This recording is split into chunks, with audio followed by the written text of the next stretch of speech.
What you can't change will change you, and what you can't destroy will destroy you. Make up your mind to deal with that issue. Confront it and live life totally unhindered by the past. Hi, this is Deep Talk Q&A session. This is a session where I get to answer questions that have been asked on my email, and I felt like it would be important to answer them on air so that if in case there's somebody else asking the same question, they will be helped. And so I'm going to read the question and then I will go straight up and answer it. The person asked, I have heard you talk about emotional stability. I need your help on this because anytime I go through a stressful thing, I just lose it. I find myself falling into deep sadness to a point that I cannot participate in normal day things. It almost feels like my days are determined by my emotions. How can I overcome this? Thank you so much for asking that question. I would like you to know that you are not the only person who is going through this, unfortunately. There are so many people that are not able to control their emotions, and I've been there also at some point in my life. But I learned some techniques that have helped me be able to control my emotions, and I'm going to be sharing with you today. The first thing that is important to understand is that what is emotional stability? Emotional stability means you remain calm and productive during stress and turbulence times and when you're going through trouble, and you do not allow your emotions to control you. So 3 things are important. You are able to remain calm in stressful times, you are able to be productive in stressful and turbulence times, and on top of it, you do not allow your emotions to control you. And this is the thing, emotions are one of the most powerful forces that influence action. Because what happens is that when you're emotionally unstable, you become unproductive. You get to operate at 30 to 40% of the person that you are supposed to be. It gets to a place where you begin to manage, you spend a lot of time managing your pain to a point that it drags you or delays you. And this is the other thing that happens when you're emotionally unstable. You begin to shipwreck every opportunity that God has given you because you don't have the emotional skin to maintain it. We've had people who've lost their jobs, who've lost promotions because they could not be stable emotionally, because nobody is going to promote you when you can erupt at any point to other workers or anybody. Other people have even lost their marriages because of emotional instability. And so the big question is, how do we control our emotions? And the first thing that is important to understand is that it's not what happens to you that matters, but how you deal with what happens. How you respond to what happens is what matters. A lot of times, our situations don't have a name. We are the ones who name our situations. We are the ones who determine how big or how small our situations are going to be. And the first thing that you need to understand is that if you want to control your emotions, the first thing that you need to do is whenever you feel a certain emotion, whether it's sadness, whether you're angry or whatever it could be, the first thing that you need to do is that don't suppress it. Allow yourself to feel it to the bottom, but don't stay there. The problem comes in when you stay there. So feel it, because in that way you're processing it, you're dealing with it, and then you are able to move on from that. And that's why you notice that anytime you are dealing with a certain emotion, you end up at some point forgetting that you talk about it to a point that when you begin to talk about it now, it's easy. It doesn't have the same pain, the same weight that it carried. Why? Because you were able to process it and to let it out. And so that's the first thing that is very important for you to be able to do. The other thing is that confront the root of the emotion. Always learn to deal with a situation from the root of it.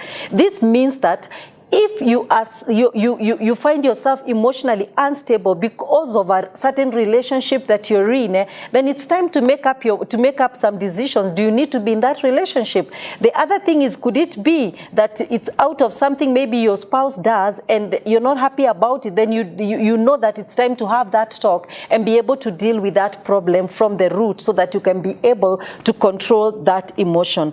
The other thing is that always have an outlet. Don't internalize things. Anytime you internalize anything, what you do is that you send it to your memory bank, which is your subconscious mind. Now, our subconscious mind keep information right from our childhood. And that's why you notice that you can go through something and it reminds you of a situation that happened to you many years back, probably even when you were a child. Like, let's say you have a fear for dogs because you were chased by a dog when you were a young child, and you never processed that emotion. So anytime you see a dog, it reminds you of that situation. And so it's important to let it out. And there are different ways of letting it out. Talk about it, allow yourself to share it with somebody, and release it. Don't internalize, but release it. Practice writing things. Writing is a very important thing. In fact, if you have a situation that happened to you when you were young and you have not been able to process it, and it still comes back, the best way you can remove it from the subconscious mind is by writing. Write down what happened and write how it felt that time, and allow yourself to feel like it felt that at that particular moment. And when that happens, you're removing it from your subconscious mind and letting it out of your system. And so it's important to do that. Another way that you can release the emotion is by jogging or running. So what you do is that you go for a jog as you are thinking about it and processing it, and that way you're releasing negative energy that is caused by that emotion. And that's very important, because one thing that it's important to understand, that anytime you internalize an emotion, it develops toxic emotions, and it's dangerous for you. So jog it out, talk to somebody, write it out. It's gonna be very important. The other thing is that rewire your brain. Learn to change your mindset. Our brain does not control us, we control our brain. And so you can do that. And the scripture talks about in 2 Corinthians, it says, casting down every imagination and every high thing that exalts itself above the knowledge of God, and bringing into captivity every thought. So rewiring your brain here means you bring that thought into captivity. You arrest that thought. And there are different ways that you can do that. Number one is that grow positive thoughts. Whatever you think about most is what grows. If you think about positive thoughts, that's what is going to grow. And the other thing is that meditate on the word. Philippians 4, whatever things appear, whatever things are of good report, think about them. Always allow your mind to carry positive stuff and to think about the bright side of life, and not keep on thinking about the negative in your situation. And that is going to be very helpful for you. And the other thing is that try not to react to a situation immediately. Step back, breathe in, breathe out, think through it, and then you can respond to it, but don't react. Never react to situations, always think about it, because the thing is, anytime something happens to you, there are some chemicals that are released in your body, like cortisol, that it clogs your thinking. It clogs your thinking. So it's important to be able to do that. Just be in a place where you don't allow yourself to think about negative things. Think about positive things. Don't react immediately. It's going to be very important. The other thing is important for you to do is that put your thoughts into compartments. Don't look at things in general. If one side of your life is going wrong, it doesn't mean that every side of your life is going wrong.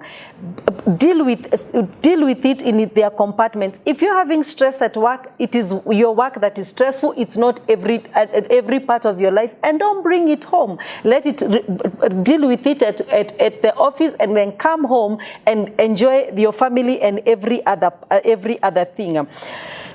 Another thing is that you need to guard your heart. Control what comes into your heart, and that's up to you to be able to do that. The Bible says that guard your heart, because out of it flows the issues of life. What is it that you are allowing into your system? What is it you're allowing into your mind, into your heart? There are people that you need to get rid of because they bring negative energy to you. Cut them out of your life. What kind of movies are you watching? If you tend to keep watching movies that have a sad ending, you end up always being in a sad place, because everything is sad. The story is sad. So whatever is coming in is sad. You can't be watching things like Cheaters and you have a situation in your marriage. Then that makes you begin to feel like this is how every man is, or every woman is. So be in a place where you control what comes into your system. The other thing is that keep your mind stayed on God. The Bible says that He will keep them in perfect peace, whose mind are stayed on Him. So keep your mind stayed on God, and He will keep you in perfect peace. Lastly, take care of your health, because your physical health is connected to your emotional health. Thank you for asking that question once again. I hope I've been able to help you. If you have any other question, you're free to ask. My email address is on the screen. See you next time. Thank you.